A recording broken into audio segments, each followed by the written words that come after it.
Hey guys welcome back हाम्रो अर्को भ्लगमा चाहिँ आज चाहिँ हामी काठमाडौँको कलङ्की हुँदै मकवानपुरको लटरम्बेश्वर महादेवको दर्शनको लागि अगाडि बढ्दैछौँ। हामी चाहिँ रिङ रोड हुँदै कलङ्कीबाट अगाडि बढ्यौँ। बल्खु त्यसपछि नखुदो बाटो अनि एकान्त कुना हुँदै चापागाउँदो बाटोसम्म गएर चापागाउँदो बाटोबाट भित्र छिरेर हामी हाम्रो गन्तव्यतर्फ अगाडि बढ्यौँ।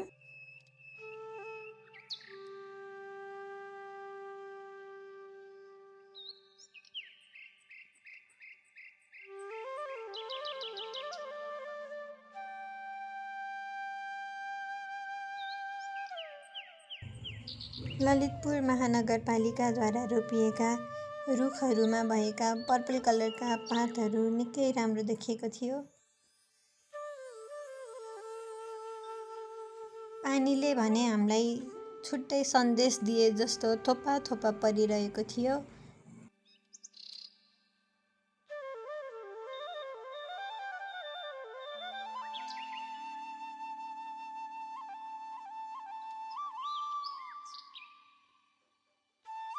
भ्यालीको धुलो र धुवाँबाट पर निस्केर हाम्रो गन्तव्य मकवानपुरतर्फ अगाडि बढ्दै जाँदा बाटोमा रमणीय दृश्य देखियो।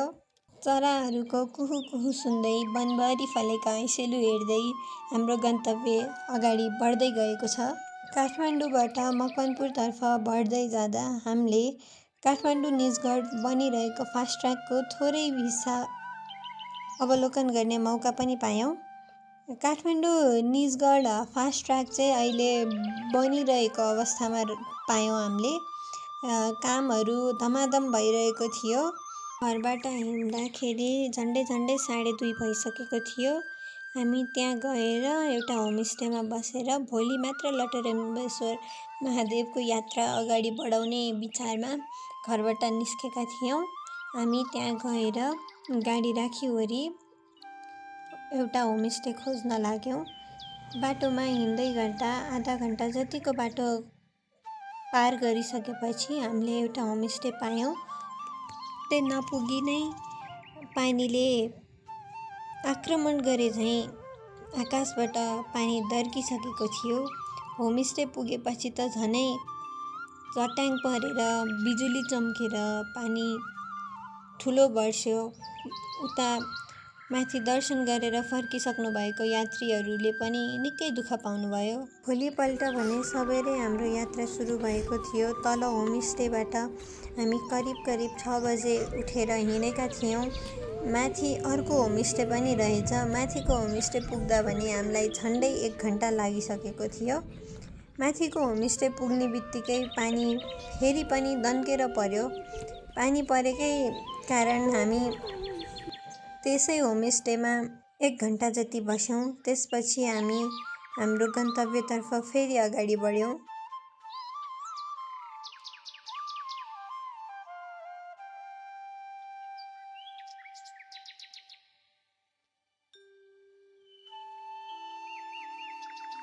Welcome back. होइन हामी चाहिँ अब उदेखि त्यो निलो जस्ता देखिया छ नि उहाँ पर त्यहाँदेखि हिँड्दै आयौँ। हाम्रो गन्तव्य चाहिँ लटरम्बेश्वर महादेव। अब हामी हिँड्दैछौँ। पुरै ठाडै उकालो छ। लौरो टेक्दै थकाइ मार्दै हिँडिरहेछौँ। भ्यू चाहिँ यस्तो छ। चराचुरुङ्गी कराएको आवाज सुनिरहेको। लटरम्बेश्वर महादेव आउने चक्करमा हामी हिँड्यौँ। तल बसेको होटेलबाट हामी 6 बजे उठेर हिँडेथ्यौँ। अनि त्यसपछि तलबाट माथि आइपुग्दा पानी छिटा हान्दै थियो। पानी छिटा हान्दा हामी बल्ल माथि आइपुगेका थियौँ लगभग 40देखि 1 घन्टा भित्रमा। अनि त्यसपछि त्यो तल देखिरहेको फेदीबाट आएको हो। यो हेलिप्याडहरू भएको यो चाहिँ सैनिकको इलाका भयो। हामी बसेको होमस्टे चाहिँ उयो निलो घर भयो, निलो जस्ता भएको। अनि त्यसपछि हामी त्यहाँबाट माथि उक्लिँदा अनि यहाँ फेदीतिर यहाँनेरितिर यो एरियातिर आइपुग्दाखेरि ठुलो पानी पर्यो। अनि पानीले कुट्दा हामी अनि त्यसपछि पानीले कुट्दा पानीबाट जोगिनलाई त्यहाँ 1 घण्टा जति बस्यौँ होला। त्यसपछि सिमसिम पानी परिरहेकै बेलामा हामी हिँड्यौँ त्यहाँबाट। अनि अब चाहिँ हामी लटरम्बेश्वर महादेवको टक्क फेदीमा आइपुगेका छौँ। This is our view.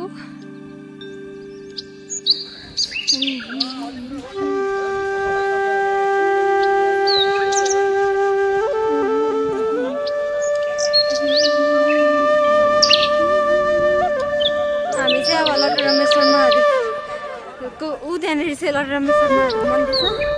हामी चाहिँ यहाँ आइपुगिसक्यौँ। अब यहाँबाट फेरि 15-20 मिनट हिँडेर जानुपर्छ। यहाँ अरिन्दाहरू हुन्छ। हामी चाहिँ पुरै अब चाहिँ हामी लटरम्बेश्वर महादेव पुग्न लाग्यौँ। हामी चाहिँ उता भर्याङदेखि आएको। यो पहाड जत्तिकै छ। हामी त्यहाँ हल्का बस्ती जस्तो छ त्यहाँनिरदेखि आएको।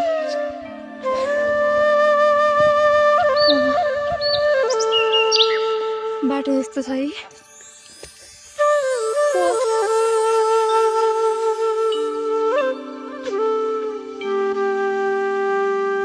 बाटो यस्तो छ। अब माथि पुगेपछि अब अर्को ब्लक। हामी चाहिँ तलदेखि आएको। उहाँबाट यत्रो फुल डाँडा उक्लेर अनि उता भर्याङबाट आएर यहाँ मुनिबाट आएर अनि यो बाटो आएको। अब लटरम्बेश्वर चाहिँ माथि छ। उयो अब आउट पुग्न लाग्यो। अब हामी चाहिँ अन द वे छौँ लटरम्बेश्वर महादेवको। Let's go.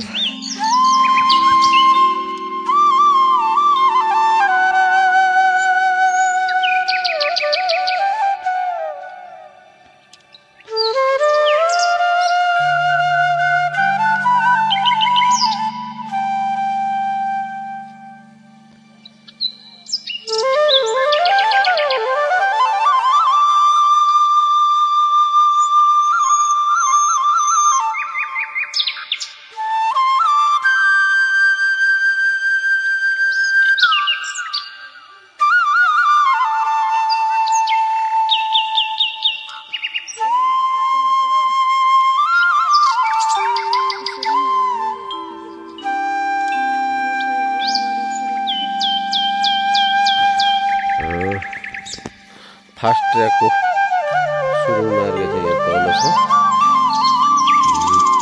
अरू चाहिँ डाँडा डाँडा नौ डाँडा जस्तो पोखरामाथि 9 डाँडा जस्तै देखेको छ। यहाँ 360 भ्यू चाहिँ यस्तो छ।